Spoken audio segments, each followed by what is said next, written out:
রাজদেবী 2.0 এর বিশেষ নিবেদন শ্রী হেমেন্দ্র কুমার রায়ের লেখা ঐতিহাসিক গল্প মহাভারতের শেষ মহাবীর।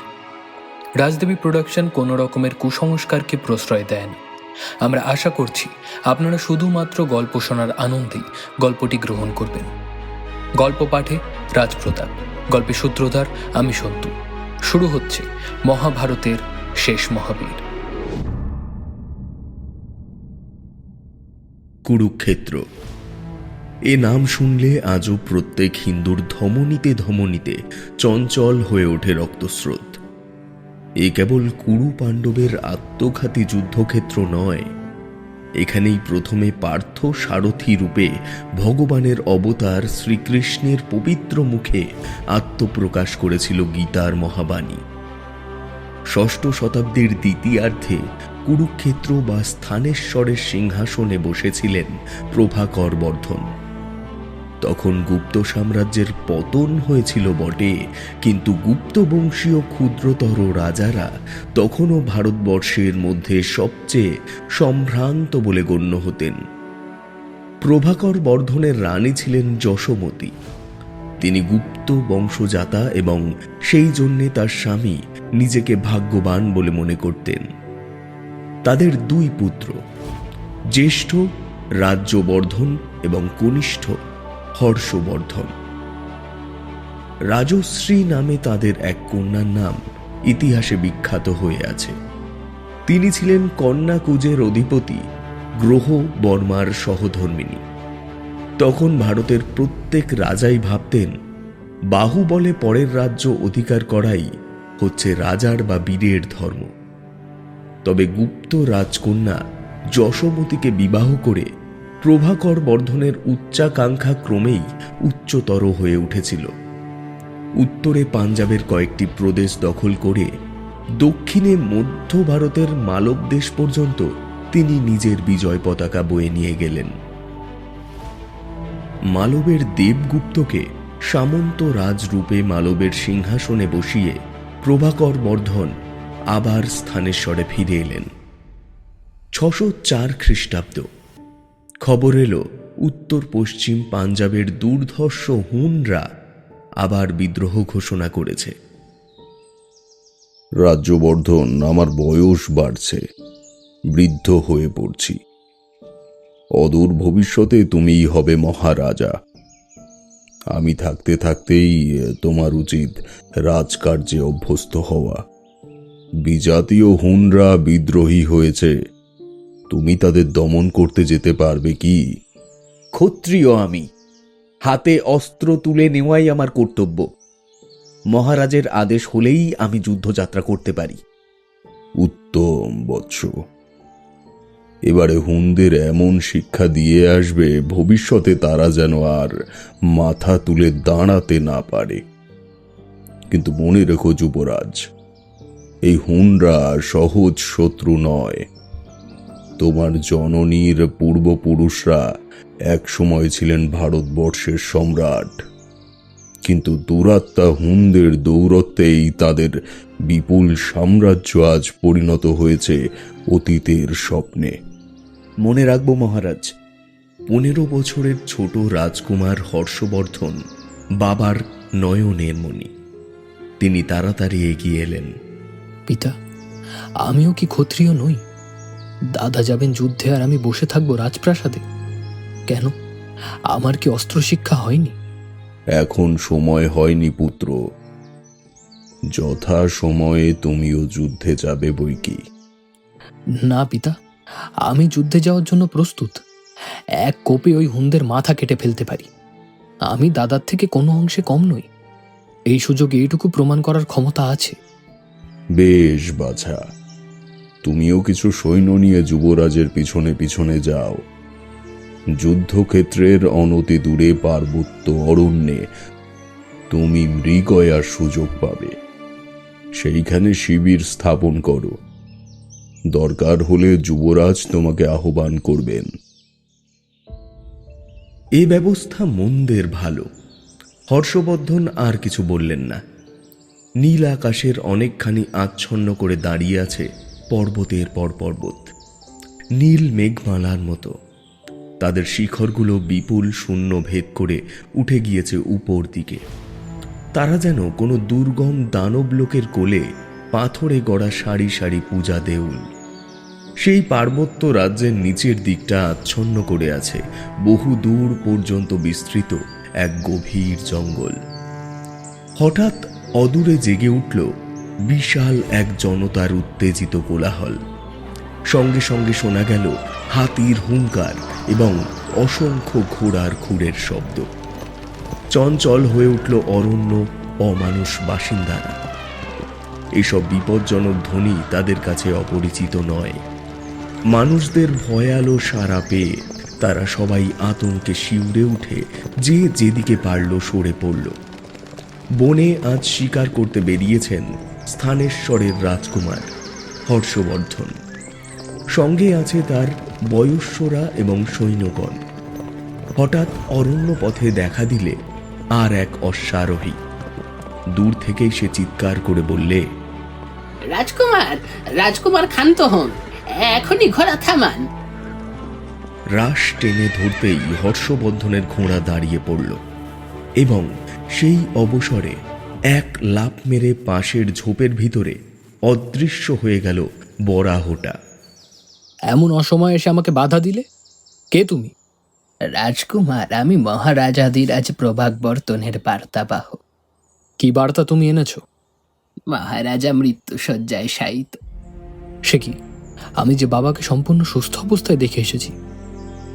জীবন হচ্ছে স্রোতের ফুলের মতন, এই আছে এই নেই। মহারাজা মৃত্যুশয্যায় শুয়ে আপনাকে স্মরণ করছেন। অবিলম্বে রাজধানীতে ফিরে না গেলে আপনি তাকে জীবন্ত দেখতে পারবেন না। সপ্তাহখানেক পরে হর্ষবর্ধন যখন অশ্রু ভারাক্রান্ত চোখে বাবার রোগশয্যার পাশে দাঁড়িয়ে রয়েছেন, মহারাজ প্রভাকর বর্ধনের সংজ্ঞা তখন লোপ পেয়েছে। এদিকে বিপদের উপর বিপদ। মহারানী যশোমতী এক ভয়ঙ্কর প্রতিজ্ঞা করেছেন। স্বামীহারা পৃথিবীতে আমি আর এক মুহূর্ত বাস করতে রাজি নই। ওনার চলে যাওয়ার আগেই দেহত্যাগ করব জ্বলন্ত চিতায়। মা, আমি কি একসঙ্গে মাতৃপিতৃহারা হব? বাছা, স্নেহের মোহে আমাকে ভুলিয়ে দেওয়ার চেষ্টা করো না। সন্তানকে ইহলোকে রেখে পিতামাতা পরলোক গমন করবেন, এই হচ্ছে ভগবানের নিয়ম। কিন্তু তারপরও পিতামাতা জীবিত থাকেন সন্তানের মধ্যেই।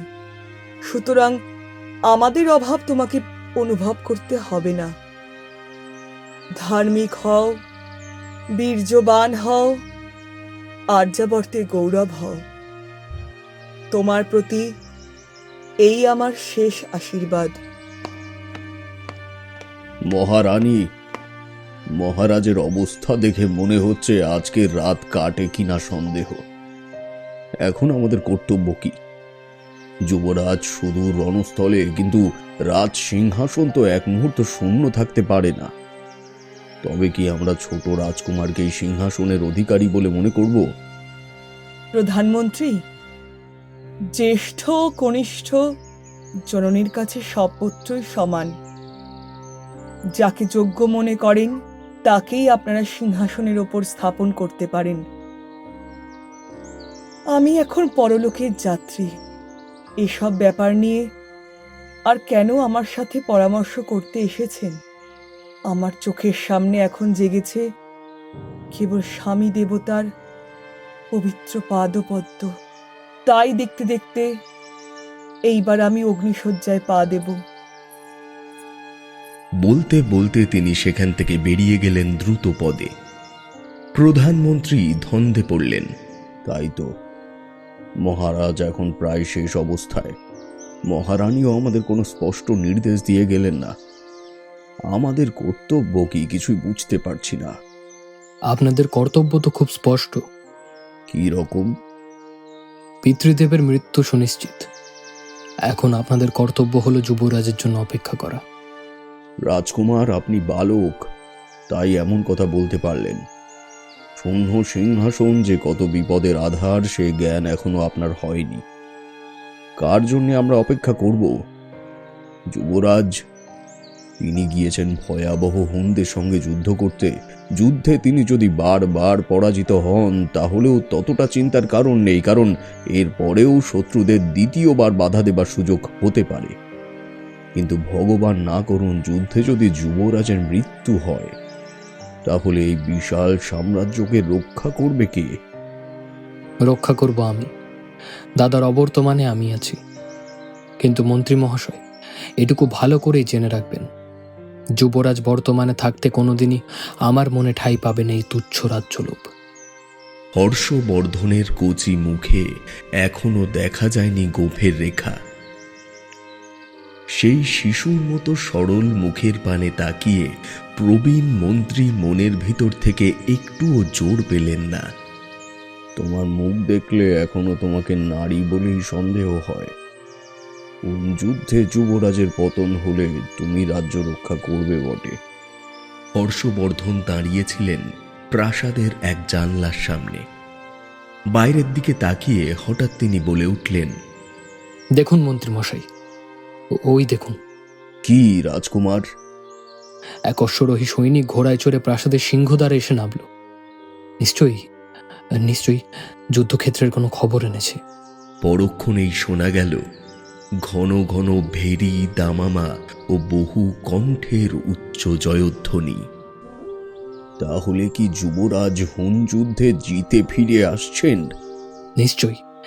বর্বর হুনদের সাধ্য কি আমার দাদাকে পরাজিত করবে? সত্যিই তাই। তাদের অনুমান নির্ভুল ছিল।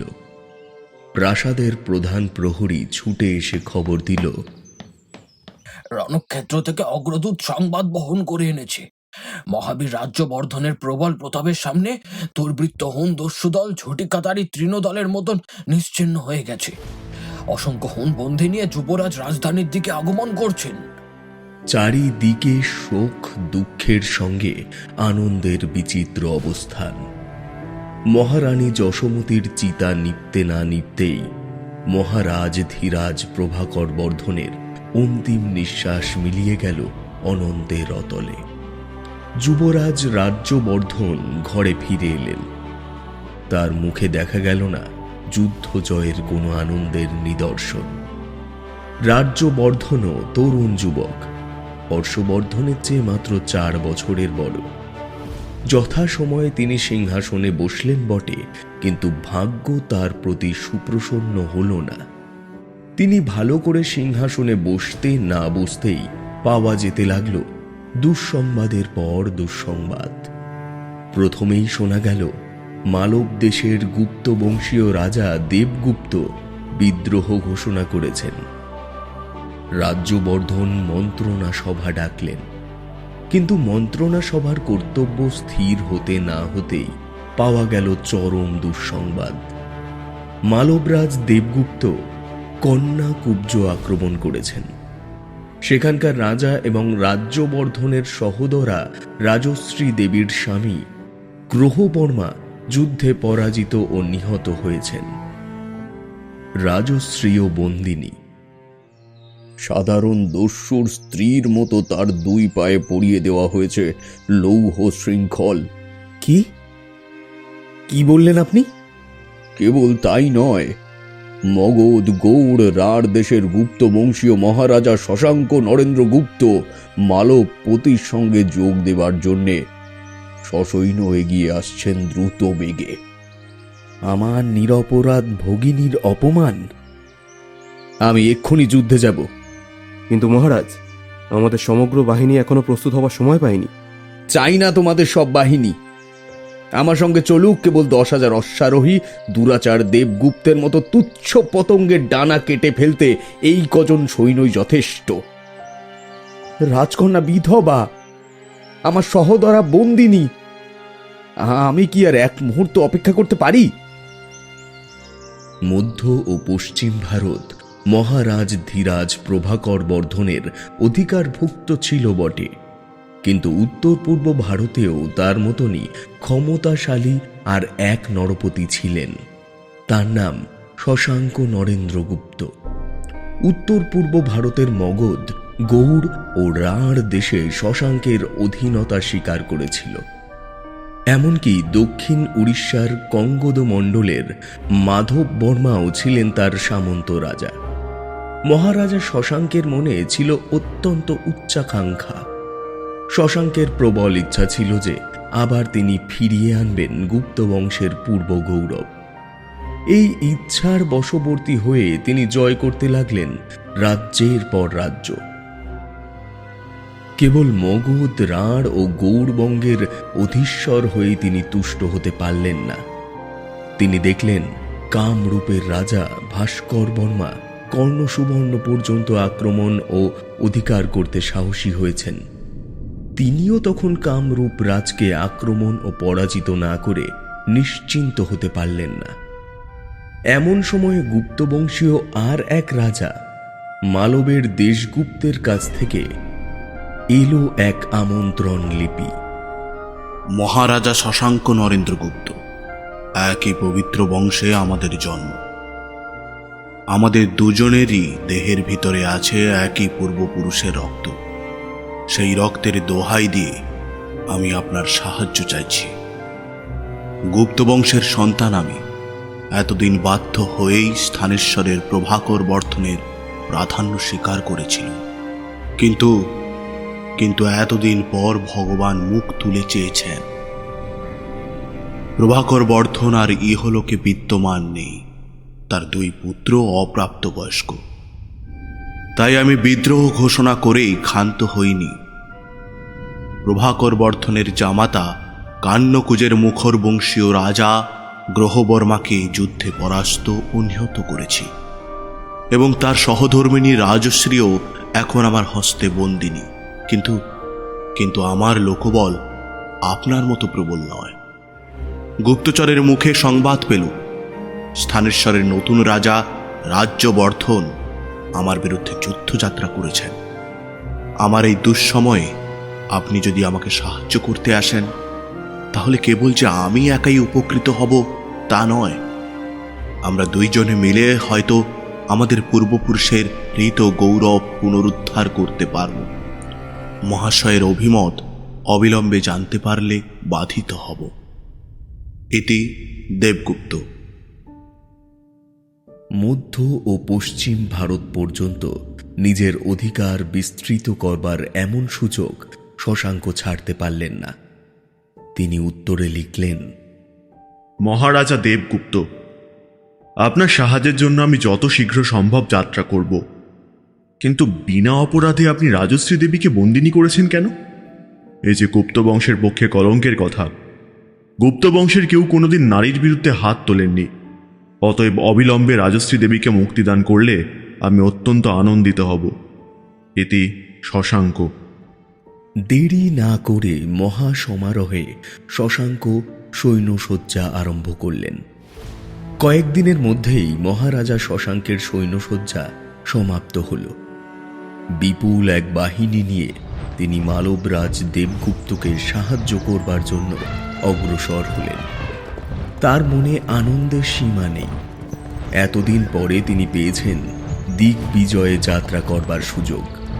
তারও বুকের ভিতরে আজ যেন আবার জেগে উঠেছে ভারত বিজয়ী সমুদ্রগুপ্তের অমর আত্মা। দেবগুপ্ত আছেন কন্যাকুজে, মগধ বঙ্গ থেকে বহু দূরে। সেকালের কোনো সৈন্যদলই একালের মতো দ্রুত বেগে যুদ্ধযাত্রা করত না বা করতে পারত না। অশ্ব ও হস্তি অপেক্ষাকৃত দ্রুত গতিতে পথ পার হতে পারে বটে, কিন্তু কোনো বাহিনী তো কেবল অশ্বারোহী, গজারোহী বা রথারোহী সৈন্য নিয়ে গঠিত নয়।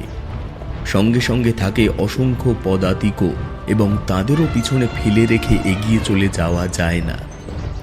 তার উপরে সেকালের পথঘাটের অবস্থাও ভালো ছিল না। কাজেই যদিও শশাঙ্কের মন যাচ্ছিল বাতাসের আগে আগে, তবু তার এবং সৈন্যদের দেহের গতি হল মন্থর। অবশেষে শশাঙ্ক সদল বলে এসে উপস্থিত হলেন কন্যাকুজের অনতি দূরে। সেইখানে গুপ্তচরের মুখে শোনা গেল চরম এক দুঃসংবাদ। যাকে সাহায্য করবার জন্য শশাঙ্ক এত দূর এসে পড়েছেন, সেই মালবরাজ দেবগুপ্ত ইতিমধ্যেই স্থানেশ্বর রাজ রাজ্যবর্ধনের হাতে পরাজিত ও নিহত হয়েছেন। কিন্তু এত দূর এসে ফিরে চলা সম্ভব না। ফিরে গেলে দেশবাসী তাকে কাপুরুষ বলেই চিনবে। প্রভাকর বর্ধনের কন্যা রাজশ্রী কোথায়? মহারাজা দেবগুপ্ত তাকে মুক্তি দিয়েছেন, কিন্তু তারপর তিনি যে কোথায় গিয়েছেন কেউ তা জানে না। দুর্বল নারীর উপর সবল পুরুষের অত্যাচার হচ্ছে মহাপাপ। হতভাগ্য দেবগুপ্তকে হয়তো সেই পাপের জন্যই নিজের প্রাণ দিয়ে প্রায়শ্চিত্ত করতে হয়েছে। চর, তুমি কি আর কোনো সংবাদ জানো? আগে হ্যাঁ মহারাজ, কিন্তু তাও সুসংবাদ নয়। কিরকম? স্থানেশ্বরের মহারাজ রাজ্যবর্ধন আপনার আগমন সংবাদ পেয়েছেন। এটা খুবই স্বাভাবিক। তারপর? তিনি আপনাকে আক্রমণ করবার জন্য প্রস্তুত হচ্ছেন। তার সৈন্য সংখ্যা জানো? জানি। তিনি 10,000 অশ্বারোহী নিয়ে কন্যা কুব্জ আক্রমণ করেছিলেন, কিন্তু কিন্তু এখন তার সৈন্য সংখ্যা আরো কম, কারণ মহারাজা দেবগুপ্তের সঙ্গে যুদ্ধে প্রায় 3,000 সৈন্য হতাহত হয়েছে। চর, তুমি মূল্যবান সংবাদ এনেছো, তোমাকে পুরস্কৃত করব। এখন যাও। গুপ্তচর অভিবাদন করে বিদায় নিলে। আমার 1,00,000 সৈন্যর বিরুদ্ধে রাজ্যবর্ধনের 7,000 সৈন্য, এ যুদ্ধে আমার জয় অনিবার্য। শশাঙ্ক স্থির করলেন রাজ্যবর্ধনকেই আগে আক্রমণ করবার সুযোগ দেবেন। রাজ্যবর্ধন তরুণ যুবক, তার প্রকৃতিও নিশ্চয়ই উগ্র, নইলে শশাঙ্কের বিপুল সৈন্যবল সম্বন্ধে কোনো সন্ধান না নিয়েই মাত্র 7,000 সৈনিকের সঙ্গে এমনভাবে এগোতে সাহস করতেন না। সেনাপতি, আমার কি মনে হচ্ছে জানেন, উত্তর পশ্চিম ভারতের লোকেরা উত্তর পূর্ব ভারতের লোকেদের বরাবরই তুচ্ছ বলে জ্ঞান করেন। মগধ আর বঙ্গের বাসিন্দারা তাই তাদের মতে নগণ্য পক্ষী মাত্র। রাজ্যবর্ধন বোধহয় ভেবেছেন তার 7,000 যোদ্ধাকে দেখলেই আমার 1,00,000 সৈন্য ভীরু পাখির পালের মতোই উড়ে পালিয়ে যাবে। অতিরিক্ত সৌভাগ্য মানুষের সুবুদ্ধি কেড়ে নেয়। উত্তর ভারতের লোকেরা আমাদের কেবল অনার্য বলে ডেকেই তুষ্ট নয়, তারা বলে কিনা মগধ আর বঙ্গদেশে পদার্পণ করলেও তাদের পাতিত্ব দোষ জন্মাবে, তাদের আবার প্রায়শ্চিত্ত করতে হবে। অহমিকা এর ঊর্ধ্বে আর উঠতে পারে না।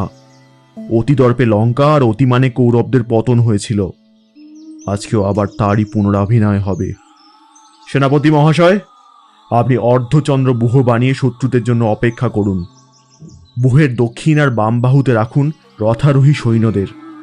শত্রুরা যখন ব্যূহের মধ্যভাগ আক্রমণ করবে তখন আপনার কর্তব্য কি জানেন তো? আপনাকে আর কিছু বলতে হবে না মহারাজ, আমি বেশ বুঝতে পারছি আজ যুদ্ধের নামে হবে প্রকাণ্ড একটা ছেলে খেলা। পতঙ্গ যখন অগ্নিতে আত্মাহুতি দেয় তখন অগ্নিকে কেউ তার জন্য দায়ী করে না। স্বরাজ্য ছেড়ে এত দূরে আমি ছেলে খেলা করতে আসিনি, কিন্তু শত্রুরা যদি ছেলে খেলা করে তাহলে আমার কি দোষ? যুদ্ধে যে আমাদের জয় হবে সে বিষয়ে কোনোই সন্দেহ নেই। তারপর রাজ্যবর্ধনকে নিয়ে আমরা কি করব? সেনাপতি মহাশয়, রাজনীতি বড় নির্মম, কারণ রাজনীতি বড় স্বার্থপর। আমার প্রধান পূর্বপুরুষ সমুদ্রগুপ্ত দিগ্বিজয় বেরিয়ে অধিকাংশ প্রতিদ্বন্দ্বী রাজাকে সমলে উৎপাটন না করে তিনি ক্ষান্ত হননি। কিন্তু মহারাজ, রাজ্যবর্ধনকে বালক বললেও চলে। সিংহ শিশু অবহেলার যোগ্য নয়। আর একটা কথা ভুলবেন না, আমার রাজ্যের সীমান্ত প্রদেশে আছে রাজ্যবর্ধনের রাজ্য। সে ধার্মিক বলে প্রজারা তাকে ভালোবাসে। রাজনীতি বলে যে সীমান্ত প্রদেশের রাজা ধার্মিক হলে নিজের রাজ্যের কল্যাণ হয় না। এরপরে আপনাকে আর কিছু বলা বাহুল্য। আমি রাজ্য বৃদ্ধি আর নিজের রাজ্যের কল্যাণ চাই, বুঝলেন? অভিবাদন করে বিদায় নিলেন সেনাপতি। রাজ্যবর্ধন, তোমার উন্নতি আমার উচ্চাকাঙ্ক্ষার বিরোধী, কিন্তু তোমার জন্য আমি দুঃখিত।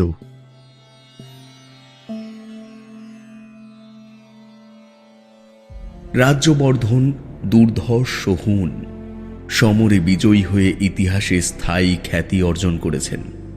কিন্তু বয়সে তিনি কাঁচা হলেও তার বুদ্ধিকে অপরিণত বলে মনে করা চলে না।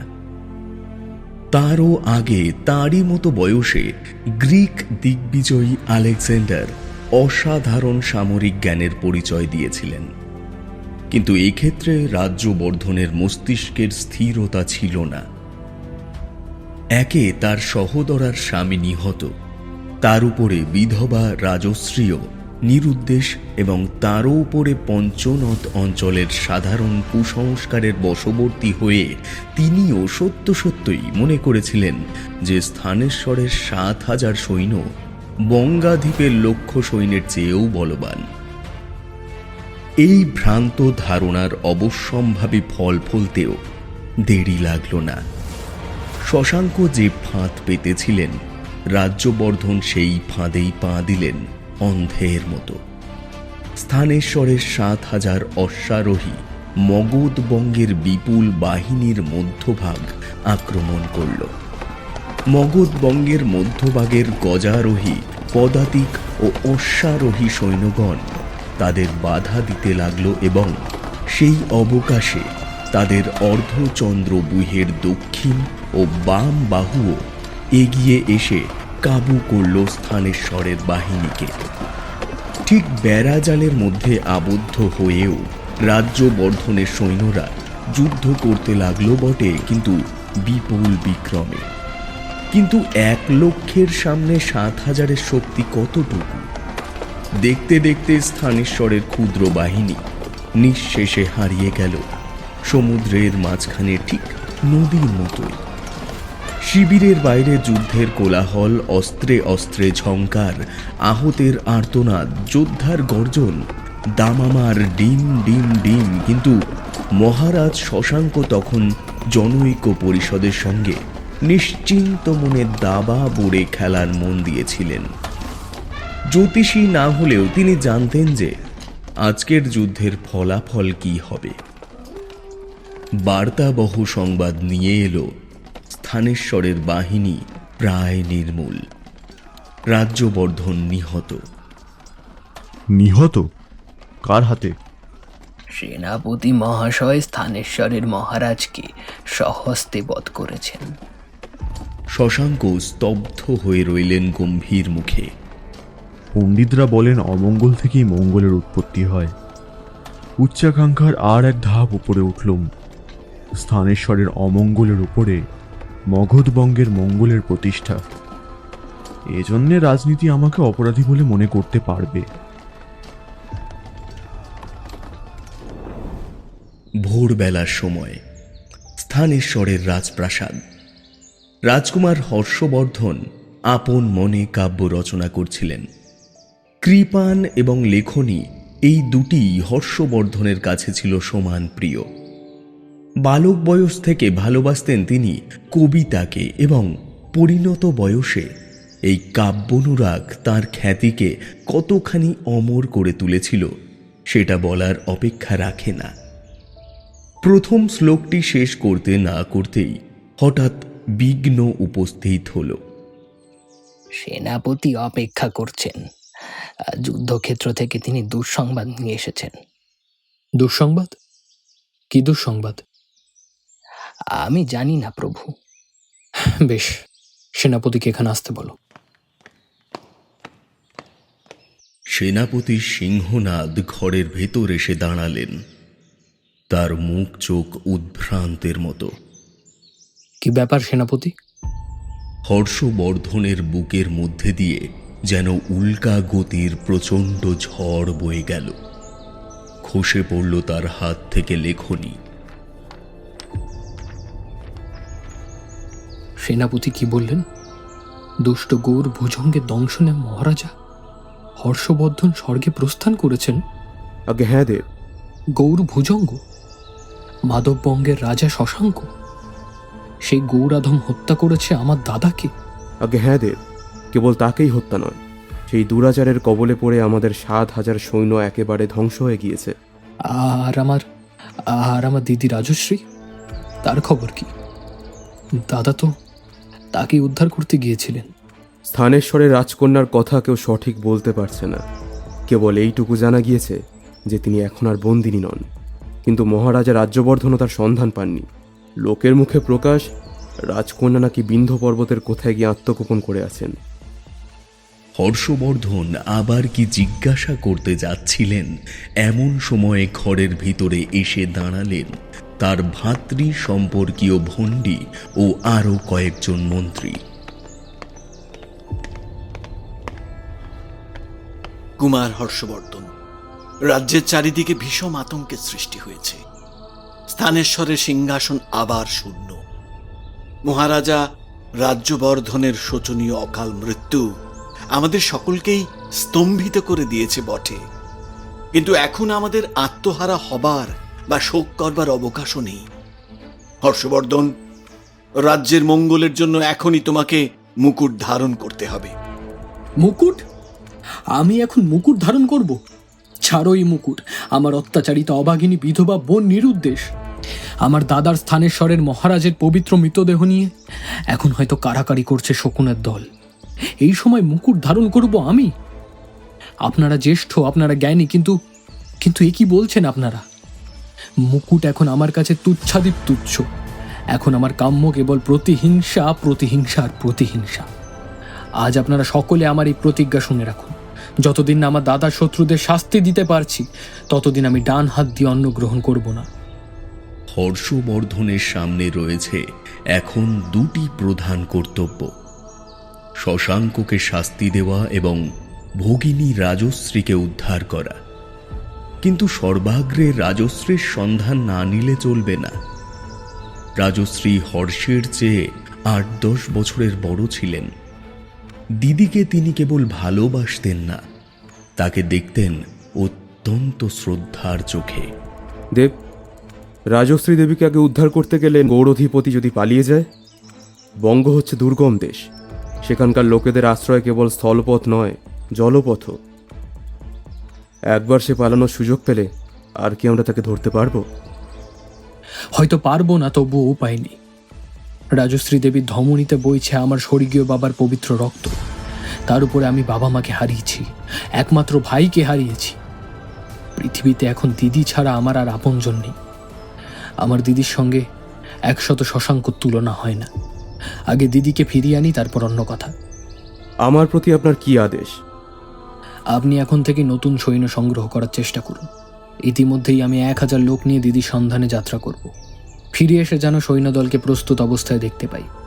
দেখবেন রাজপুত্র, রাজশ্রী দেবীকে উদ্ধার করতে যেন দেরি না হয়। নিজের প্রতিজ্ঞার কথা সব সময় মনে রাখবেন। শশাঙ্ক যদি উড়ে পালায় তাহলে সারা জীবনই আপনাকে নোংরা বাম হাত দিয়ে অন্ন গ্রহণ করতে হবে। প্রধান সেনাপতি, স্কন্দগুপ্ত এখন কোথায়? তাকে আমি যুদ্ধক্ষেত্রে দেখেছিলাম বটে, কিন্তু এখন তিনি জীবিত কি মৃত বলতে পারি না। রাজপুত্র, আপনি কি সেই স্কন্দগুপ্তের কথা জিজ্ঞাসা করছেন, যার মহানাসিকা আপনার সম্ভ্রান্ত পূর্বপুরুষদের নামের তালিকার চেয়েও বেশি দীর্ঘ? কবি, তোমার এই উপমাটি বেশ রুচিসম্মত হলো না। যাক সে কথা। হ্যাঁ, আমি সেই স্কন্দগুপ্তের কথাই জিজ্ঞেস করছি। তুমি কি তার সম্বন্ধে কিছু জানো? জানি বই কি রাজপুত্র। শশাঙ্ক পক্ষীর চঞ্চু তাড়নায় যুদ্ধক্ষেত্র থেকে লম্বা দিয়ে তিনি এমন ভীষণ লজ্জিত হয়ে পড়েছেন যে নিজের বাড়ির অন্দরমহলে রমণীর মতো ঘোমটায় বদন ঢেকে অবস্থান করছেন। এখন পরিহাস রাখো কবি। একবার প্রধান সেনাপতির কাছে যাও, তাকে বলে এসো যুদ্ধে জয় পরাজয় দুই থাকে। প্রকৃত বীরকে কোনোদিনও স্পর্শ করতে পারে না পরাজয়ের গ্লানি। তিনি যখন প্রতিশোধ নিতে চান তাহলে শশাঙ্কের সঙ্গে আবার দেখা করার জন্য যেন প্রস্তুত হয়ে থাকেন। আমি চললুম।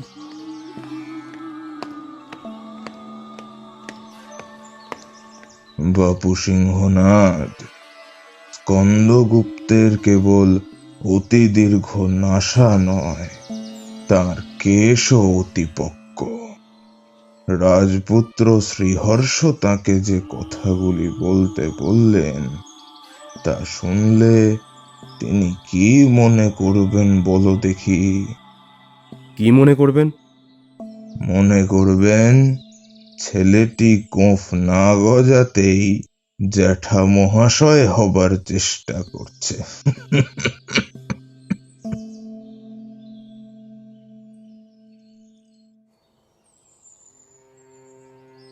বিন্ধ্যা পর্বতমালার পাদদেশে জঙ্গলাকীর্ণ প্রদেশ। সেখানে থাকত অসভ্য ভিল।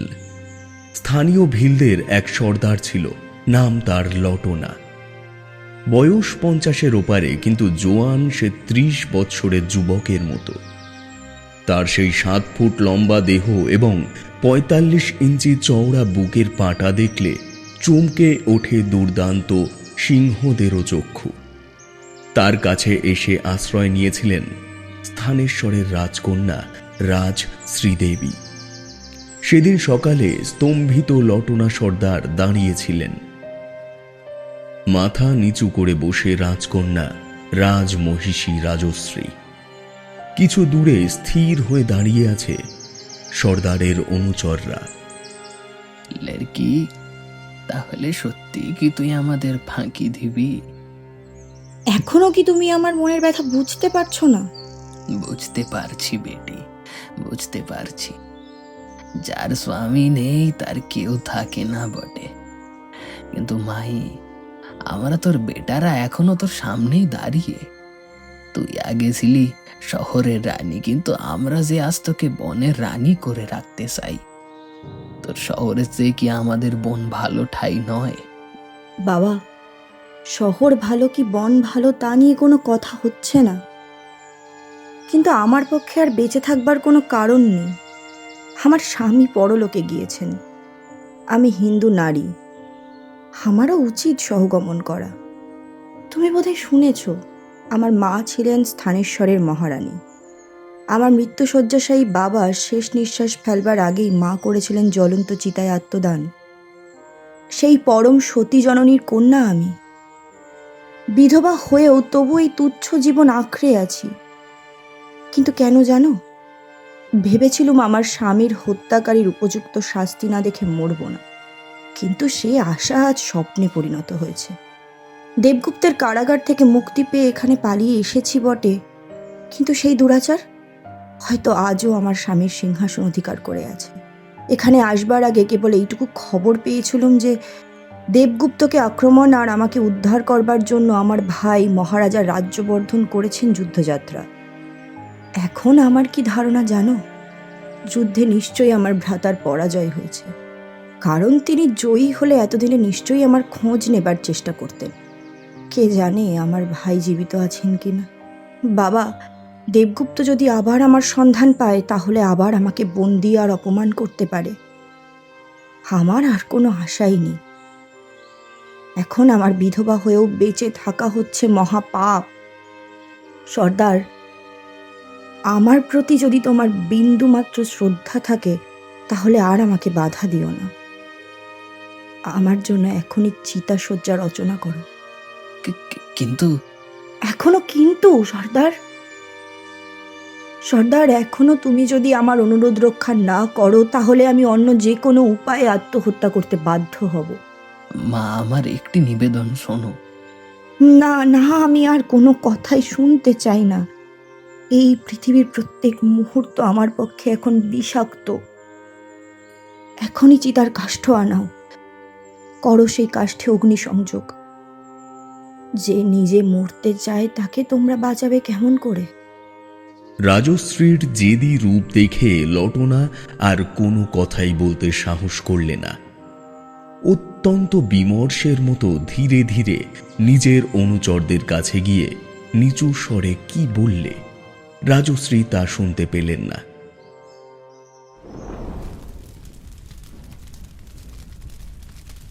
দাউ দাউ করছে জ্বলন্ত চিতা। রাজশ্রী প্রস্তুত। ভয় শূন্য মুখে এগিয়ে গেলেন চিতার দিকে।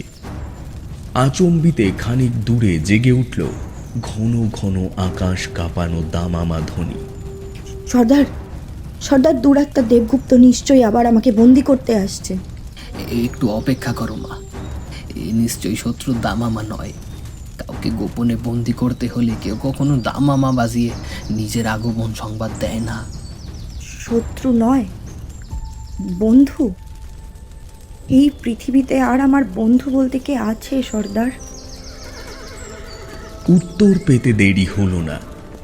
ঘন জঙ্গলের সবুজ প্রাচীর ভেদ করে আবির্ভাব হলো এক অশ্বারোহী মূর্তির। আমি স্থানেশ্বরের রাজপুত্র হর্ষবর্ধন, এসেছি রাজশ্রী দেবীকে ফিরিয়ে নিয়ে যেতে। চিতার দিকে পিছন ফিরে দাঁড়ালেন রাজশ্রী। দেখতে পেলেন হর্ষবর্ধনকে।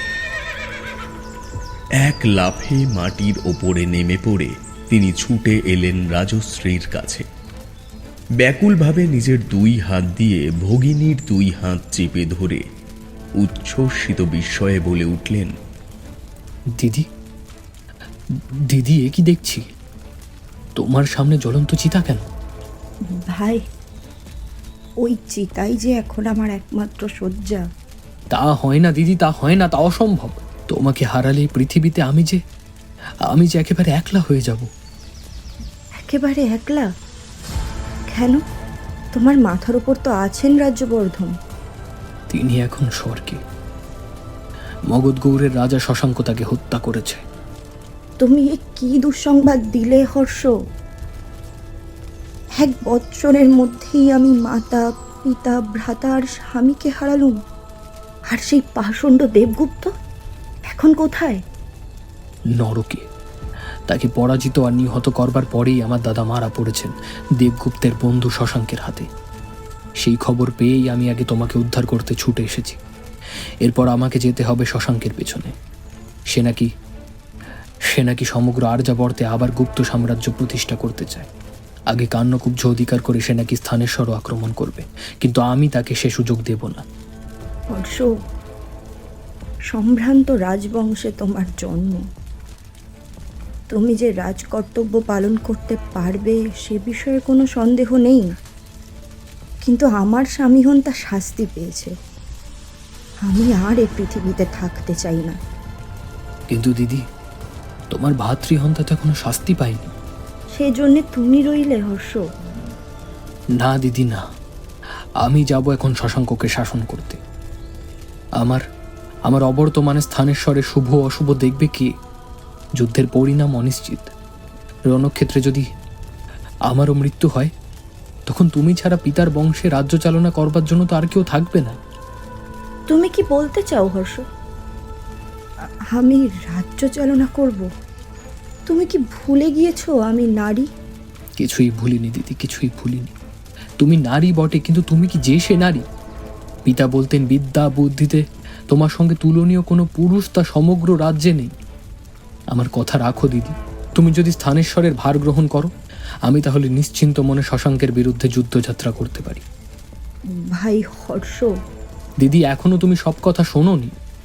রাজ্যে বিশৃঙ্খলা তৈরি হয়েছে। বেশিরভাগ মন্ত্রীর ইচ্ছা নয় যে আমি সিংহাসনে বসি। তাদের মতে আমি নাবালক। রাজ্য চালনার করবার মতন বুদ্ধি বা শক্তি আমার নেই। কেবল আমার ভণ্ডী তাদের মুখ বন্ধ করে রেখেছে। তিনি আমার পক্ষে না থাকলে স্থানেশ্বরের সিংহাসন এর মধ্যেই হয়তো আমার হাতছাড়া হয়ে যেত। দিদি, তোমার বিদ্যা বুদ্ধির কথা জানে না রাজ্যে এমন লোক নেই। আমি চিরদিনই তোমার কাছ থেকে পেয়ে এসেছি মায়ের স্নেহ। এই দুঃসময় তুমি যদি আমার মাথার উপরে থাকো, তাহলে পরম শত্রুরাও বাধ্য হবে আমার আনুগত্য স্বীকার করবে। ভাই হর্ষ, তোমার প্রস্তাব শুনে আমি ভয় পাচ্ছি। ভয়? কোনো ভয় নেই দিদি। তোমার কাছে আসবার আগেই আমি এক বৌদ্ধ মঠে গিয়েছিলাম নিজের ভবিষ্যৎ জানতে। দিদি, আমি কি প্রত্যাদেশ বাণী পেয়েছি জানো?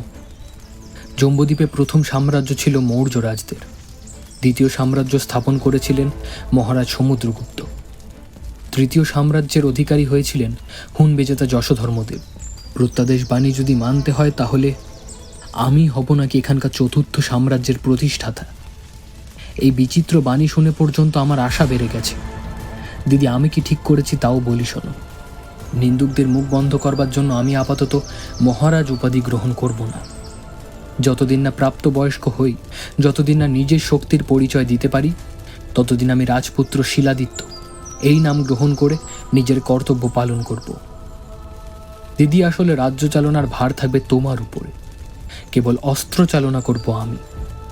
এই খণ্ড খণ্ড আর্যাবর্তকে আমি আবার অখণ্ড করে তোলবার চেষ্টা করব। কিন্তু দিদি, তুমি সঙ্গে না হলে আমার পক্ষে এই কাজ করা সম্ভব হবে না। হর্ষ, তোমার কথায় দেশের মঙ্গলের জন্যেই আমার জীবনকে উৎসর্গ করলাম। ভগবানের ইচ্ছেই সফল হোক তোমার স্বপ্ন। সর্দার, নিভিয়ে ফেলো চিতার আগুন।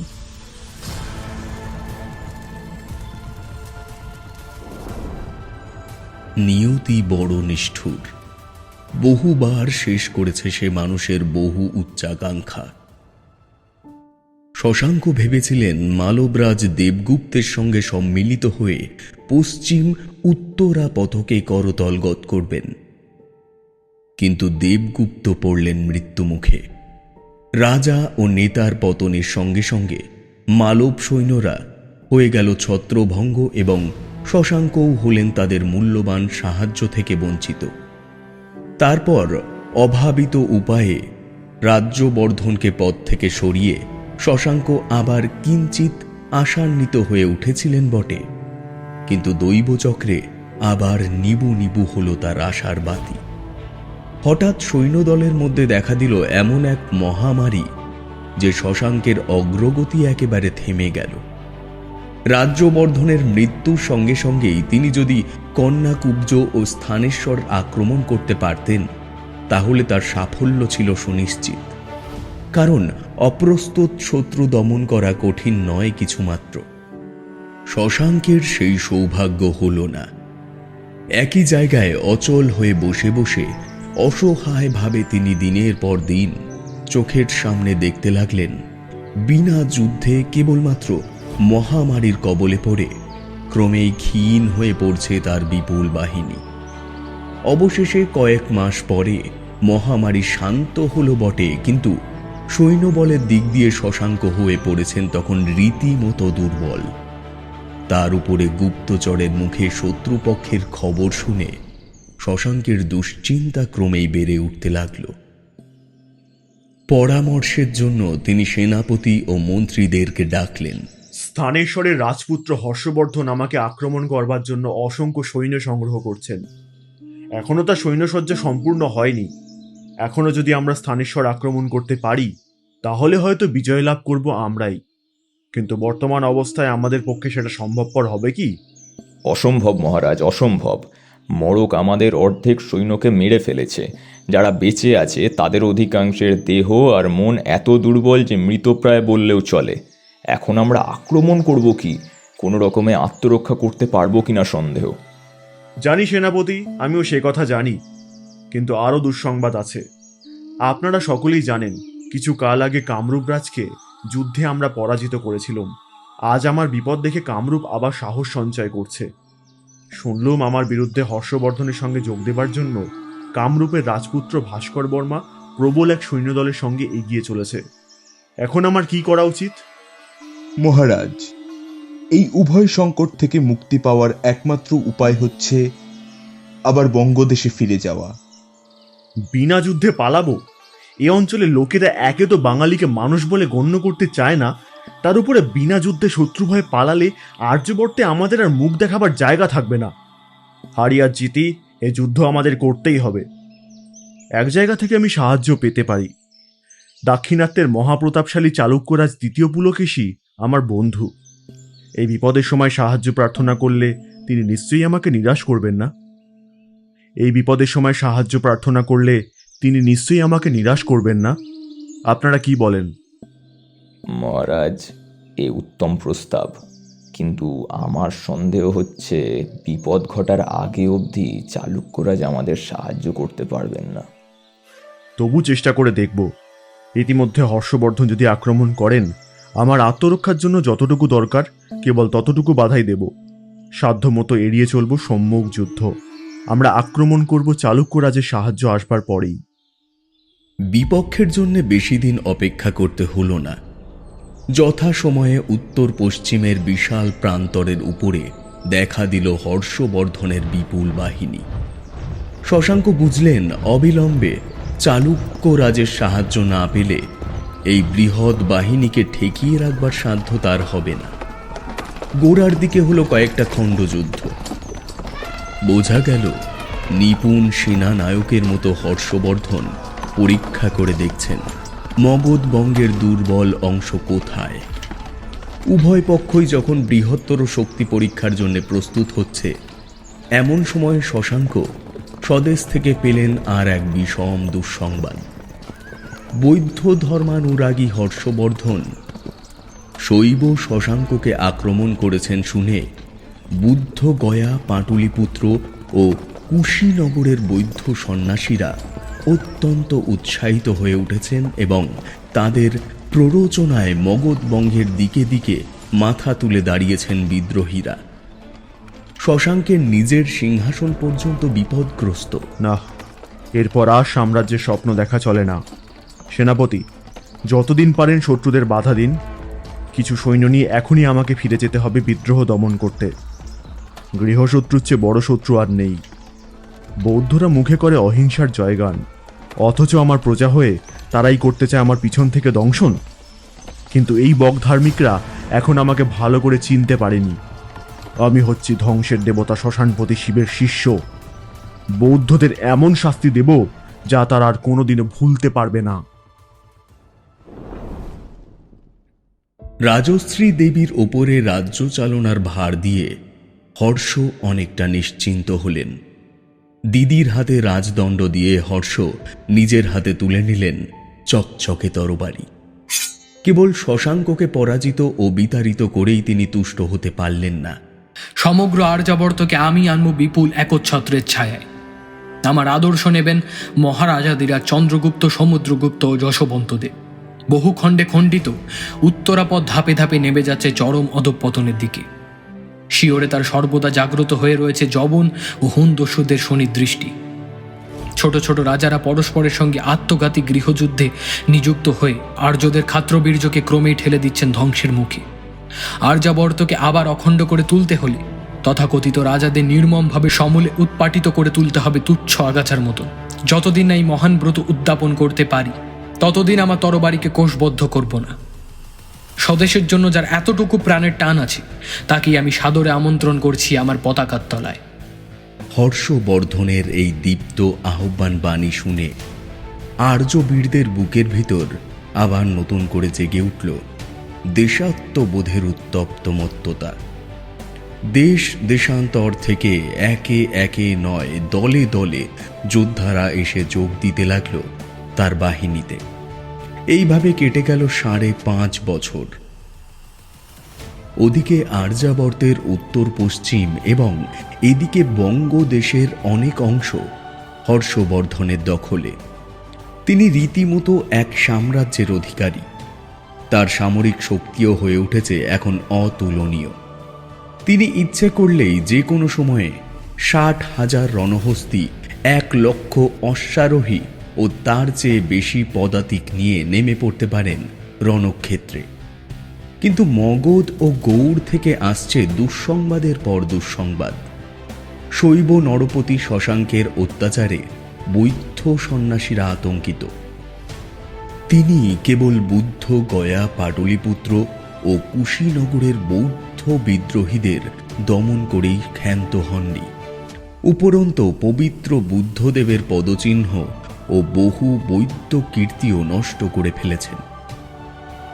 বৌদ্ধরা পালিয়ে গিয়ে নেপালের পর্বতমালার মধ্যে আশ্রয় নিয়েও শশাঙ্কের কবল থেকে আত্মরক্ষা করতে পারছেন না। বৌদ্ধ ধর্মের প্রতি আন্তরিক শ্রদ্ধা ও অনুরাগ থাকলেও বুদ্ধিমান হর্ষের এটা বুঝতে বিশেষ দেরি হলো না যে তার প্রথম কর্তব্য হচ্ছে স্বরাজ্যে ফিরে গিয়ে রাজমুকুট ধারণ করা। এতদিন তাকে নাবালক ভেবে যারা বিরুদ্ধতা করে এসেছিল, এইবারে তারা বিশেষভাবে অনুভব করতে পেরেছে তার সবল বীরবাহুর শক্তি। তার ইশারায় বৃহত্তর আর্যবর্ত আজ মাথা নত করতে বাধ্য হয়েছে।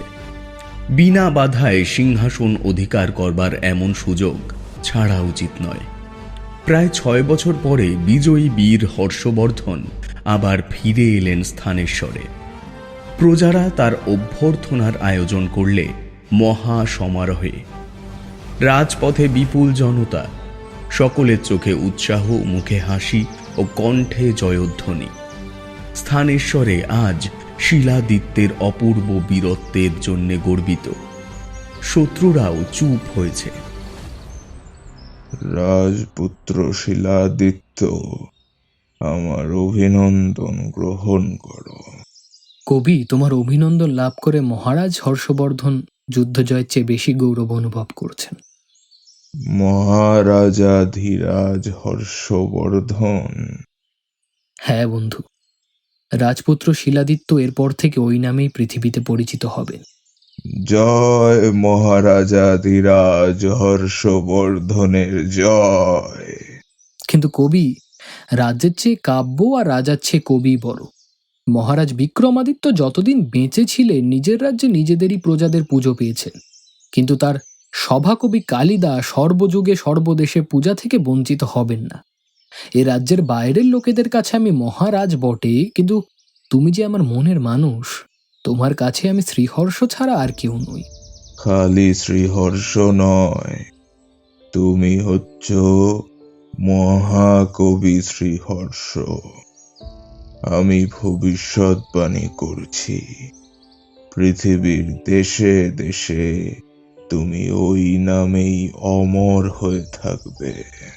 দুঃখের কথা বন্ধু, বেঁচে থেকে কেউ নিজের অমরত্বের সঠিক প্রমাণ পায় না, তাকে অমর করে তোলে ভবিষ্যতের মানুষ। কিন্তু মহারাজ, তোমার অমরত্বের প্রমাণ পেয়েছি আমি বর্তমানে। আমি কি তোমার রচনা পাঠ করিনি? তার ছত্রে ছত্রে যে আছে অমরত্বের নিশ্চিত নিদর্শন। তোমার মুখে এ কথা শুনলে লোকে বলবে চাটুবাদ। লোকের কথায় আমি কান দিই না, কিন্তু তুমি বিশ্বাস করো মহারাজ, এ হচ্ছে আমার আন্তরিক কথা। উত্তম, তাহলে তোমাকে পুরস্কৃত করবার জন্য মিষ্টির ব্যবস্থা করছি। যাই বন্ধু, গুরুতর রাজকার্য আছে। হর্ষবর্ধন চলে গেলেন। সেনাপতি সিংহনাদ ঢুকলেন। মহারাজা কি মিষ্টির কথা বলছিলেন না? তিনি বলছিলেন যুদ্ধক্ষেত্রে সেনাপতি সিংহনাদকে মিষ্টি জোগাতে জোগাতে তার হাল বেহাল হয়ে গেছে। না, মহারাজা এ কথা বলতে পারেন না। এ হচ্ছে তোমারই বানানো কথা। কলম নেড়ে কালি মেখে দিন কাটাও। তুমি কি বুঝবে হে যুদ্ধক্ষেত্রের কথা? সেখানকার অদ্বিতীয় নীতি হচ্ছে হয় মারো নয় মরো। সেখানে থাকে কেবল রক্ত আর মরা। বলে তিনিও চলে গেলেন ঘর থেকে। আর্যাবর্তে আবার ফিরে এলো রাম রাজত্ব। হর্ষবর্ধনের সাম্রাজ্যের পশ্চিম সীমান্ত ছিল আরব সাগর, জলন্ধর ও নেপাল ছিল উত্তর সীমান্ত এবং তার দক্ষিণ সীমান্ত দিয়ে প্রবাহিত হতো নর্মদা নদী। এমন প্রকাণ্ড সাম্রাজ্য 5-7 বৎসরে হর্ষবর্ধনের হস্তগত হয়নি। আর্যবর্তকে এই ছত্রের ছায়ায় আনতে তার কেটে গিয়েছিল সুদীর্ঘ 37 বছর। পরামর্শ দেবার জন্য মন্ত্রীরা ছিলেন বটে, কিন্তু রাজ্য চালনা করতেন তিনি স্বয়ং। প্রজাদের ভালো মন্দ দেখতেন স্বচক্ষে এবং তাদের অভিযোগ শুনতেন নিজের কানে। স্থানেশ্বর থেকে তিনি রাজধানী তুলে নিয়ে গিয়েছিলেন কন্যাকুজে। সেখানকার মহারানী ছিলেন তার সহোদরা রাজশ্রী দেবী। কিন্তু রাজকর্মের জন্য রাজধানীতে তিনি স্থির হয়ে বসে থাকতে পারতেন না। বর্ষকাল ছাড়া বছরের আর সব সময়ই সাম্রাজ্যের বিভিন্ন প্রদেশে তিনি ঘুরে বেড়াতেন যাযাবরের মতো। অসাধুকে দিতেন শাস্তি, সাধুকে দিতেন পুরস্কার। দেশ থেকে দেশান্তরে যাবার জন্য লতা পাতা শাখা দিয়ে তৈরি করিয়ে নিতেন একটি চলন্ত প্রাসাদ। যখন যেখানে গিয়ে থামতেন তখন সেইখানেই ওই প্রাসাদ স্থাপন করা হতো এবং তিনি তা ত্যাগ করলে সেটিকে পুড়িয়ে ফেলা হতো। তার সঙ্গী হতো হাজার হাজার লোকজন। হর্ষবর্ধনের যুগে অপরাধীদের শাস্তি দেবার পদ্ধতি ছিল যথেষ্ট নিষ্ঠুর। গুরুতর অপরাধের জন্য যারা ধরা পড়ত তাদের অবস্থা হতো রীতিমতো শোচনীয়। তাদের মানুষ বলে গণ্য করা হতো না, কেউ তাদের সাহায্য করতে পারত না। মানুষের বসতির বাইরে নিয়ে গিয়ে তাদের ফেলে দিয়ে আসা হতো। তারা কেমন করে বাঁচবে বা মরবে তা নিয়ে কেউ মাথা ঘামানো দরকার মনে করত না। কোনো কোনো অপরাধের জন্য নাক, কান, হাত বা পা কেটে নেওয়া হতো। ছেলে পিতামাতার প্রতি কর্তব্য পালন না করলেও এই রকম শাস্তি লাভ করত, কিংবা কখনো কখনো লাভ করত নির্বাসন দণ্ড। লঘু পাপের জন্য দিতে হতো জরিমানা। জল বা অগ্নি পরীক্ষারও চলন ছিল। অভিযুক্ত ব্যক্তিকে গভীর জলে বা জ্বলন্ত অগ্নিকুণ্ডে নিক্ষেপ করা হতো। ডুবে গেলে বা পুড়ে মরলে ধরে নেওয়া হতো সত্যি সত্যি তারা অপরাধী। কে জানে এইভাবে মারা পড়ত কত নিরপরাধ। আগেই বলা হয়েছে হর্ষবর্ধন শিবকেও পূজা করতেন, সূর্যকেও মানতেন এবং সঙ্গে সঙ্গে বুদ্ধদেব ও বৌদ্ধ ধর্মের প্রতিও ছিল তার অটল ভক্তি। তিনি তাই নিয়মিতভাবে মঠ ও মন্দিরের জন্য করতেন অর্থ ব্যয়। আধুনিক বিহার প্রদেশে নালন্দা নামে এক বিখ্যাত মঠ ছিল। সেখানে কেবল বৌদ্ধ সন্ন্যাসীরা বাস করতেন। তার মধ্যে ছিল প্রকাণ্ড এক বিশ্ববিদ্যালয়। হর্ষবর্ধনের যুগে সেখান থেকে লেখাপড়া করত 10,000 ছাত্র। এই বিশ্ববিদ্যালয়ের জন্য রাজা দান করেছিলেন 100টা গ্রাম। তারই আয় থেকে ছাত্রদের সমস্ত খরচ বহন করা হতো। এছাড়া হর্ষবর্ধন রাজকোষের টাকা অকাতরে দান করতেন বহু কাজে। ফলে রাজকোষ প্রায় শূন্য হয়ে এলো। দিদি, আজ আমি সর্বহারা। আমার লজ্জা রক্ষা হয় তোমার কাছে এমন বস্ত্র ভিক্ষা করি। রাজশ্রী তখন সেই আশ্চর্য রাজভিকারীর দিকে এগিয়ে দিলেন একটি 8 পৌড়ে পুরাতন পোশাক। সেই পোশাক পরে হর্ষবর্ধন প্রশান্ত মুখে প্রথমে 10 দিকের বুদ্ধদেবের উদ্দেশ্যে বন্দনা ও প্রণাম করলেন। এই বিপুল ঐশ্বর্য সুরক্ষিত স্থানে পুঞ্জীভূত করেও আমি নিশ্চিন্ত থাকতে পারতুম না, কিন্তু আজ আমি পরম নিশ্চিন্ত। ধর্মের নামে যা দান করলুম তা রক্ষিত হল যথাযোগ্য স্থানে। আহা, ভবিষ্যতে আমি যেন জন্মে জন্মে এইভাবেই দান করে বুদ্ধদেবের কৃপা লাভ করে ধন্য হতে পারি। এদিকে কিন্তু ব্রাহ্মণরা হাসি মুখে তার দান গ্রহণ করেও তাকে 2 চক্ষে দেখতে পারত না। হিন্দু রাজার এই বৌদ্ধ প্রীতি তাদের কাছে অস্বাভাবিক ও অন্যায় বলেই মনে হতো। হর্ষবর্ধনের বিরুদ্ধে তারা চক্রান্ত করতে লাগল এবং আর্যাবর্তে বিদ্রোহের আগুন জ্বালাবার জন্যে গোপনে ইন্ধন জোগাতে লাগল হর্ষেরই এক মন্ত্রী অর্জুনাশ্ব। ইতিমধ্যে ঘটেছে কয়েকটা গুরুত্বপূর্ণ ঘটনা। মগধ গৌড়ের মহারাজ শশাঙ্কের মৃত্যু হয়েছে। তার রাজ্যে এসেছে হর্ষবর্ধনের অধিকার। শশাঙ্কের বন্ধু চালুক্যরাজ দ্বিতীয় পুলকেশীকে আক্রমণ করতে গিয়ে হর্ষবর্ধন নিজেই পরাজিত হয়েছেন। তারপর তার উচ্চাকাঙ্ক্ষা আর দক্ষিণাত্যের দিকে দৃষ্টিপাত করেনি। 643 খ্রিস্টাব্দে হর্ষবর্ধন গঞ্জামে গিয়ে শেষ যুদ্ধ করে তরবারি ত্যাগ করেছেন। তিনি হয়েছেন অহিংসার উপাসক। গঞ্জামে তার সঙ্গে পরিচিত হয়েছেন চীনা পরিব্রাজক কুয়েনসাং। বানভট্ট, ব্যাপার কি? কাব্যকুঞ্জ বনে মত্তহস্তির প্রবেশ কেন? একে তো তোমাদের মতো মেলি কবিদের পাল্লায় পড়ে মহারাজা অসি ছেড়ে মসির ভক্ত হয়েছেন, তার উপর ওই চীনা পরিব্রাজকটা এসে আমাদের অন্ন যে একেবারে মারবার চেষ্টা করছে, সে খবর রাখো কি? তুমি পরিব্রাজক হুয়েনসাং এর কথা বলছো? হ্যাঁ গো হ্যাঁ, সে যে মহারাজকে নিয়ে নিজের হাতের মুঠোর ভিতরে পুরে ফেলেছে। পরিব্রাজকের হাতের মুঠো এমন প্রকাণ্ড যে তার মধ্যে আমাদের এত বড় মহারাজার জায়গা হয়েছে। তাছাড়া আর কি বলি বলো? ওই চীনা পরিব্রাজক জাদু জানে হে। মহারাজা এতদিন হিনজান সম্প্রদায়ের বৌদ্ধদের প্রতি পক্ষপাতিত্ব দেখাতেন। প্রজারা তা পছন্দ না করলেও কোনো রকমে সহ্য করে থাকতো, কিন্তু ওই চীনা পরিব্রাজকের পরামর্শে মহারাজা এখন মহাযান সম্প্রদায়কেও মাথায় তুলতে চান। আহার নেই, নিদ্রা নেই, দিন রাত তিনি বুদ্ধ বুদ্ধ করে পাগল। হিন্দু হয়েও তিনি বুদ্ধের পায়ে দাসখত লিখে দিয়েছেন। তার কড়া হুকুম হয়েছে, সাম্রাজ্যের কোথাও আর জীব হিংসা করা চলবে না। যে আমিষ খাবে তার প্রাণদণ্ড অনিবার্য। এই জন্যে তুমি উত্তেজিত হচ্ছ কেন বন্ধু? মহারাজা তোমার বেতন বন্ধ করে দেবার আদেশ তো দেননি। বানভট্ট, তুমি হচ্ছ একটি আস্ত পণ্ডিত মূর্খ। বেতন এখনো পাচ্ছি বটে, কিন্তু তারপর আমরা তোমাদের মতো শাস্ত্রজীবী নই, আমরা হচ্ছি অস্ত্রজীবী। কিন্তু রাজ্যের সকলকেই যদি অহিংসা সাধনা করতে হয়, তাহলে তো সমস্ত অস্ত্রশস্ত্রই ব্যর্থ। সেক্ষেত্রে অস্ত্রজীবীদের অকারণে বসিয়ে বসিয়ে মাহিনা দিয়ে পুষে রাখবেন? আমাদের মহারাজা এতটা নির্বোধ নন। সিংহনাদ ভায়া, তোমার আর্তনাদ থামাও। তুমি কি বলতে চাও? অহিংসা বলতে বোঝায় সাপ কামড়াতে এলেও আমরা তাকে মারতে পারবো না।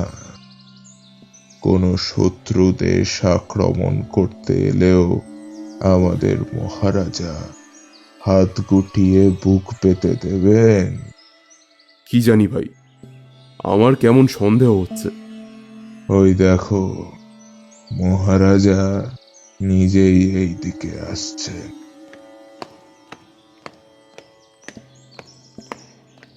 এ কি হচ্ছে আজ?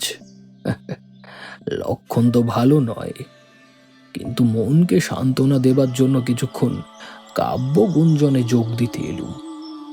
কিন্তু এখানেও নতুন কোনো ষড়যন্ত্রের আয়োজন হচ্ছে নাকি? ষড়যন্ত্র মহারাজ? হ্যাঁ বন্ধু, ষড়যন্ত্র। ষড়যন্ত্র আমার বিরুদ্ধে চারিদিকেই তো চলছে। তুমি কি এর মধ্যে সব কথা ভুলে গেলে?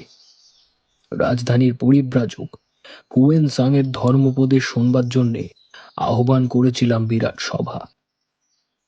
আমার আমন্ত্রণ রক্ষা করেছিলেন 4,000 বৌদ্ধ শ্রবণ, 3,000 জৈন আর ব্রাহ্মণ।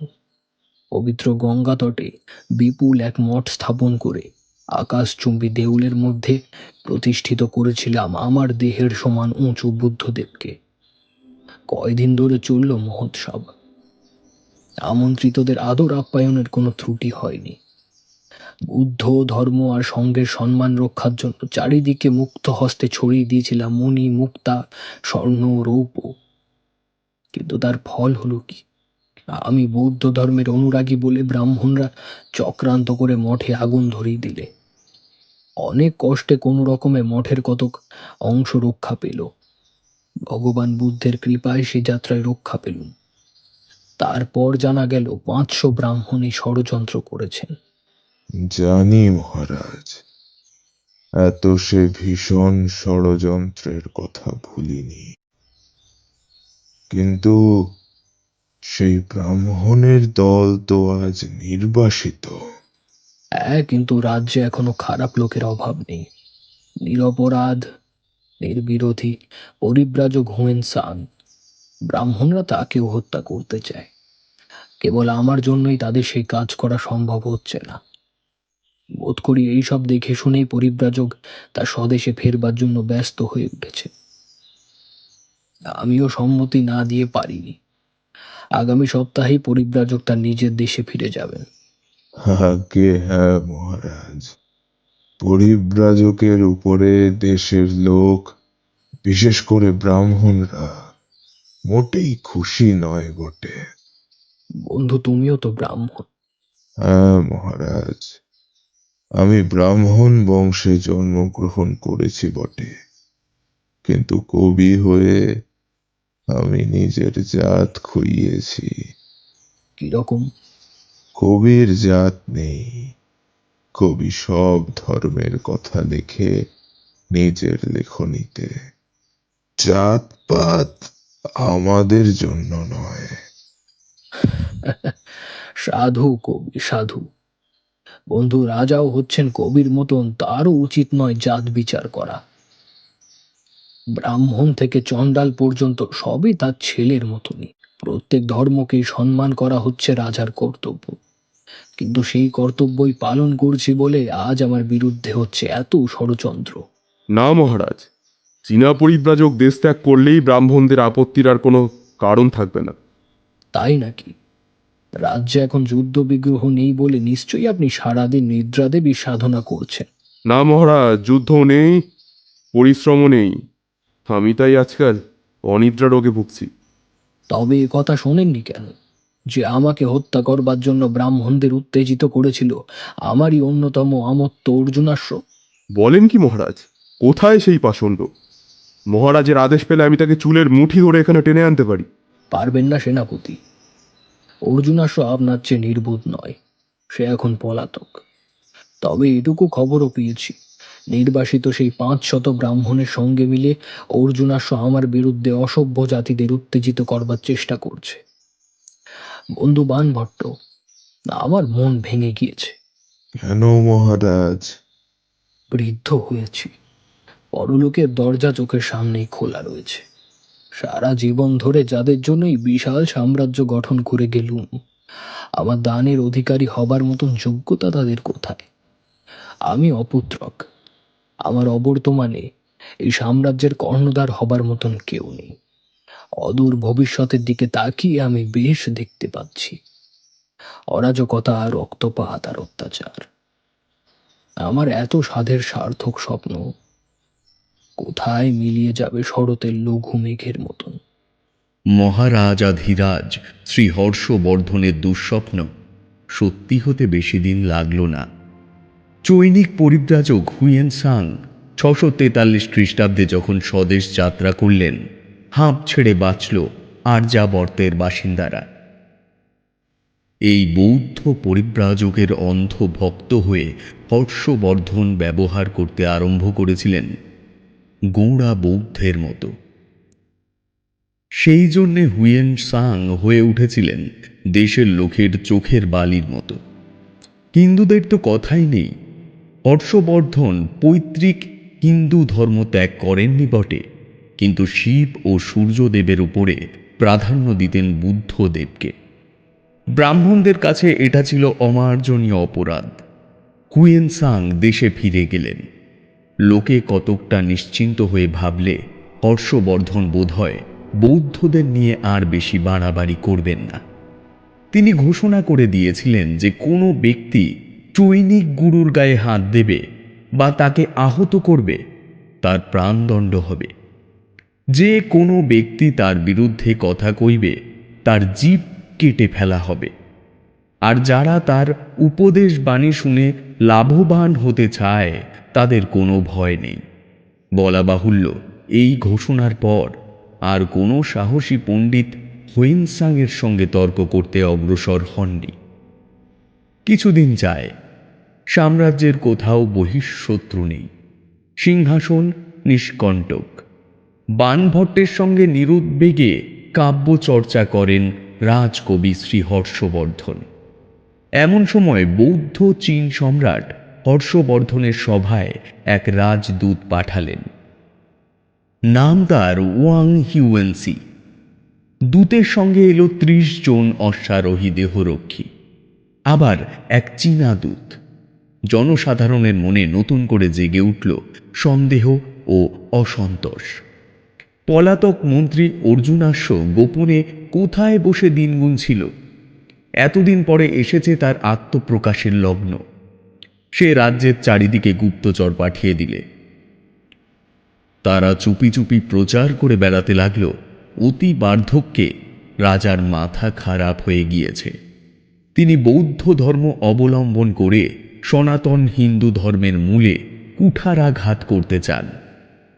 প্রত্যেক হিন্দুর উচিত এমন স্বধর্ম বিদ্বেষী রাজার বিরুদ্ধে বিদ্রোহ ঘোষণা করা। তারপর ভারতের দুর্ভাগ্য নিয়ে এলো এক দুর্দিন। এক সংঘারামে বুদ্ধদেবের সন্ধ্যারতি দেখে হর্ষবর্ধন প্রাসাদে ফিরে আসছিলেন।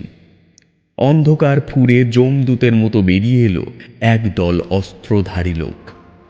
তারা হর্ষবর্ধনকে আক্রমণ করলে একসঙ্গে।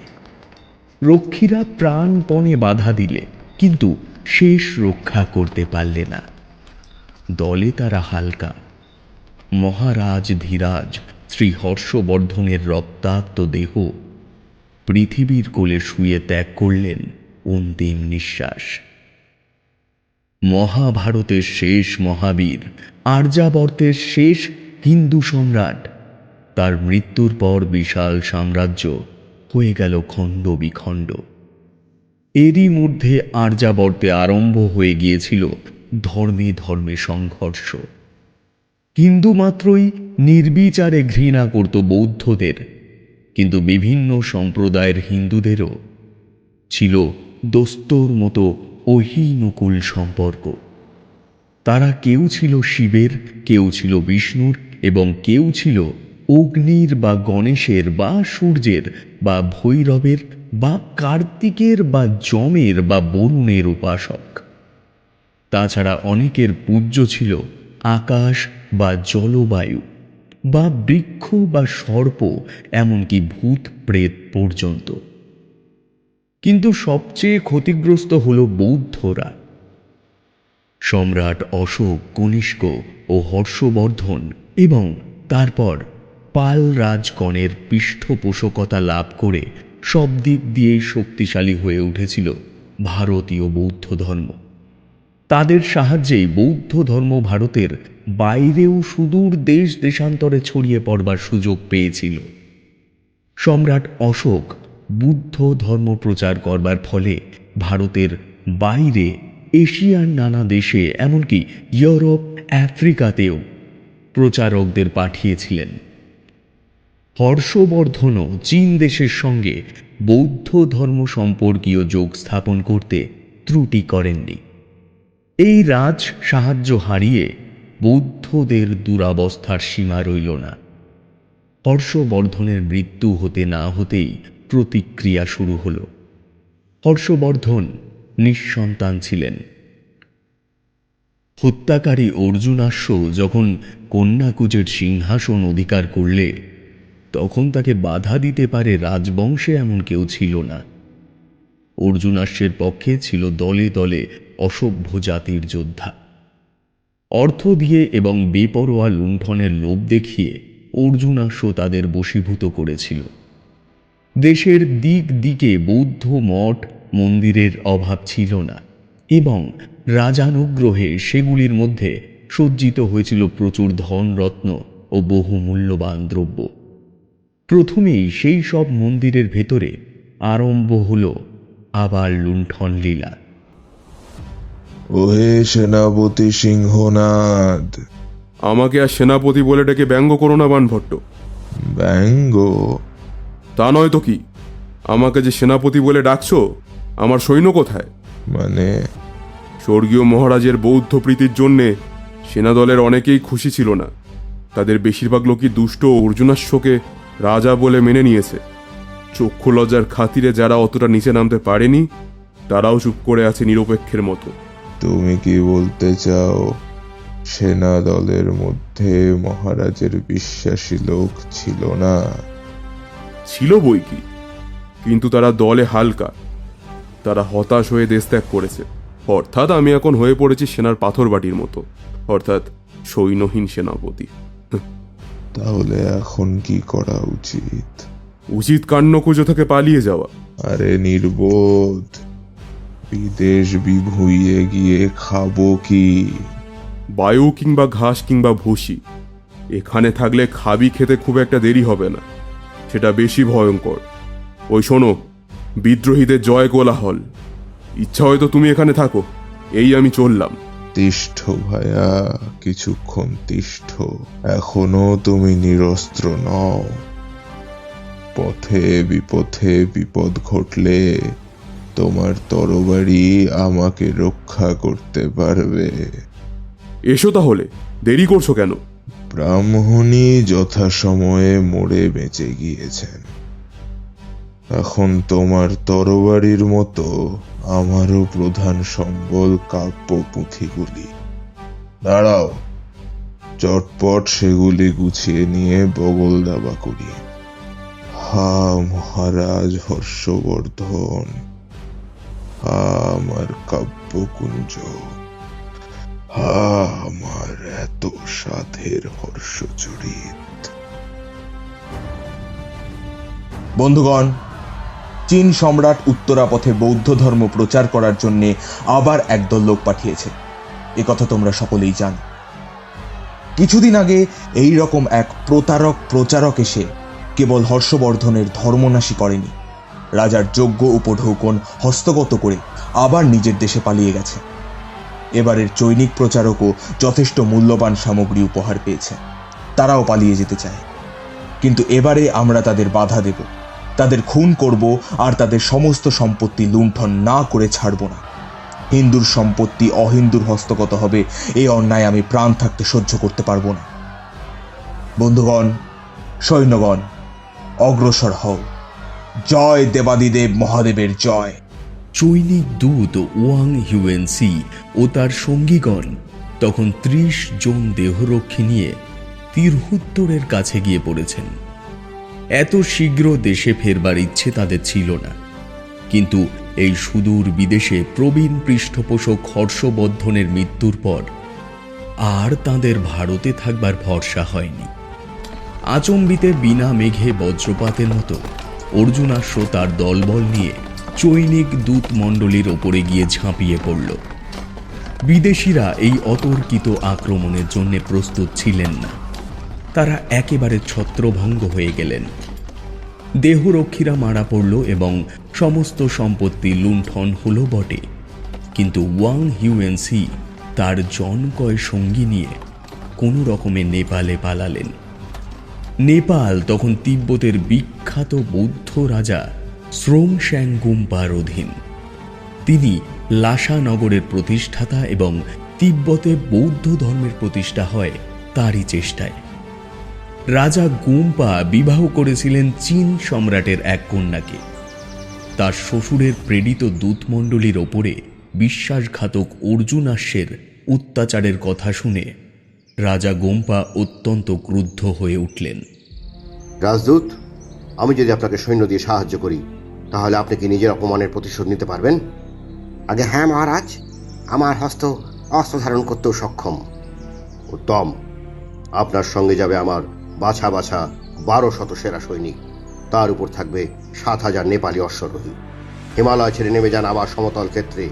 চীন সম্রাটের মান রক্ষা আর ধার্মিক হর্ষবর্ধনের হত্যাকারীর শাস্তি বিধান করুন। অর্জুনাশ্ব তখনও তিরহুত পরিত্যাগ করেননি। গুপ্তচর মুখে ওয়াং হিউয়েনসির পুনরাগমনের সংবাদ পেয়ে রীতিমতো ভীত হয়ে উঠল, কারণ সে বেশ বুঝল যে তার অধীনে যারা অস্ত্র ধরবে তারা সংখ্যায় বেশি থাকলেও যুদ্ধে দক্ষ সুশিক্ষিত তিব্বতী নেপালি সৈন্যদের সমক্ষম নয়। সে তাড়াতাড়ি বাগমতী নদীর তীরবর্তী দুর্গের ভেতরে গিয়ে আশ্রয় গ্রহণ করলেন। কিন্তু পূর্ণ হয়ে উঠেছে তখন অর্জুনাশ্বর বিষের পাত্র। মাত্র 3 দিনের চেষ্টার পর ওয়াং হিউয়েনসি দুর্গের মধ্যে প্রবেশ করল সদল বলে। অসভ্য জাতের অশিক্ষিত সৈন্যদের দিয়ে অর্জুনাশ্ব দুর্গ ছেড়ে পলায়নের চেষ্টা করলে, কিন্তু তার 10,000 সৈন্য বাগমতী নদীর গর্ভে লাভ করল সলিল সমাধি এবং তিব্বতীদের তরবারির মুখে উড়ে গেল 3000-এর মুন্ড। অর্জুনাশ্ব পালিয়ে গেল, কিন্তু তখনও পরিতৃপ্ত হল না তার রাজ্য লিপ্সা। তাড়াতাড়ি নতুন সৈন্য সংগ্রহ করে আবার সে যুদ্ধক্ষেত্রে অবতীর্ণ হল, কিন্তু ভগবান মুখ তুলে তাকালেন না তার মতো প্রভু হন্তা বিশ্বাসঘাতকের প্রতি। এবারেও সে হেরে গেল। যুদ্ধে তার কত লোক মারা পড়েছিল সে হিসেব জানবার তো উপায় নেই, কিন্তু তিব্বতী ও নেপালিরা 1000 শত্রুর মুণ্ডচ্ছেদ করেছিল এবং বন্দী করেছিল 12,000 লোককে। অর্জুনাশ্বও ধরা পড়ল সপরিবারে। বিজয়ী তিব্বতীদের হস্তে আত্মসমর্পণ করলে ভারতের 580টি প্রাকার বেষ্টিত নগর। ওয়াং হিউয়েনসি এবারে অর্জুনাশ্বকেও ছাড়লেন না, তাকে বন্দী করে নিয়ে গেলেন সুদূর চীন দেশে। ছুটে গেল তার সাম্রাজ্যের লিপ্সা। হর্ষবর্ধনের মৃত্যুর প্রায় সঙ্গে সঙ্গেই মগধ ভঙ্গের অধিপতি শশাঙ্কর উত্তরাধিকারী আবার স্বাধীনতা অর্জন করেছিলেন। তারপর কেবল মগধ ভঙ্গ নয়, উত্তরে পশ্চিমে দক্ষিণেও রাজ্যের পর রাজ্য করল আপন আপন স্বতন্ত্র ঘোষণা। আর্যবর্ত আবার ডুবে গেল অন্ধযুগের বিস্মৃতির মধ্যে। তাকে সূর্যের আলোকে আমন্ত্রণ করবার জন্যে আর কোনো চন্দ্রগুপ্ত, আর কোনো সমুদ্রগুপ্ত, আর কোনো হর্ষবর্ধন এসে দাঁড়াননি। এই ভারতের মহামানবের সাগর তীরে